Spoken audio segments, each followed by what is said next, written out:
Basi twende kuombea maskini wote katika taifa hili la Tanzania na ulimwenguni kote. Mungu mwenye nguvu awakumbuke, awafungulie milango ya uchumi, awafungulie milango ya kiroho na kimwili sawa sana mapenzi yake. Maana katika Mithali 21:13 Bwana anasema, asibaye masikio yake asisikie kilio cha maskini, yeye naye atalia lakini hatosikiwa. Mfalme wa amani, Mungu mwenye nguvu na mamlaka, tunawaleta maskini wote katika ulimwengu. Bwana wakumbuke, arehemu Bwana, takasa mioyo yao, usiwaache mfalme wa amani. Achilia nguvu Bwana ya ustahimilivu ndani ya maisha yao, mfalme wa amani. Fungua milango ya uchumi, fungua milango ya kiroho Bwana, wakafanikiwe kama roho zao zifanikiwavyo mfalme. Wafanikishe mioyo yao Bwana, wakakutumikia wewe mfalme wa amani. Bwana, achilia neema juu ya maskini wote katika taifa la Tanzania, katika ulimwengu wote Bwana.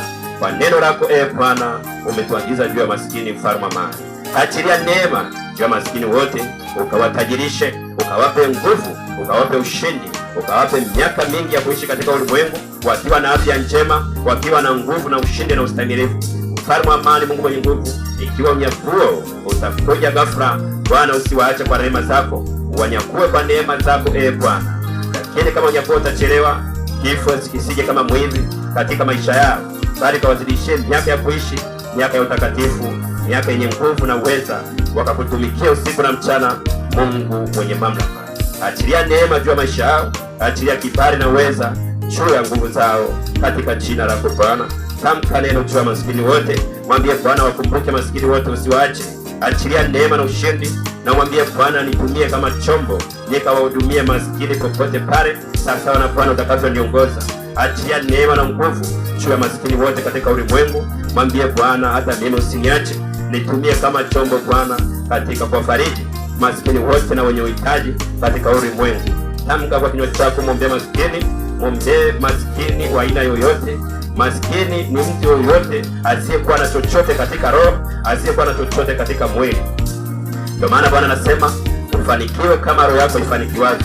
Kwa hiyo uweze kufanikiwa kimwili, uweze kufanikiwa kimwili kama hujaanza kufanikiwa kiroho.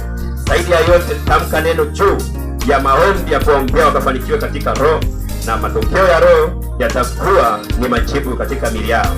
Bwana, achilia neema ndani ya mioyo yao, watakase na kwa rehemu. Achilia utakatifu mfalme wa amani juu ya maskini wote, wabadilishe mioyo yao, badilisha fikira zao Bwana, usiwaache mfalme wa amani, wakaanze kuyanena mema mbele zako, vinywa vyao na ndimi zao Bwana vikatamke mambo ya utakatifu kuanzia sasa, kwa msaada wako Roho Mtakatifu, Mungu mwenye nguvu na uweza.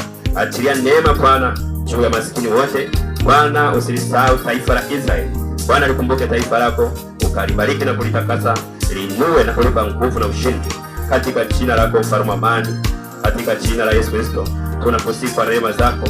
Tunasema asante kwa nguvu na uweza, maana ni Mungu unayestahili, Mungu unayestahili kupewa sifa, utukufu Bwana. Basi tena twende mbele.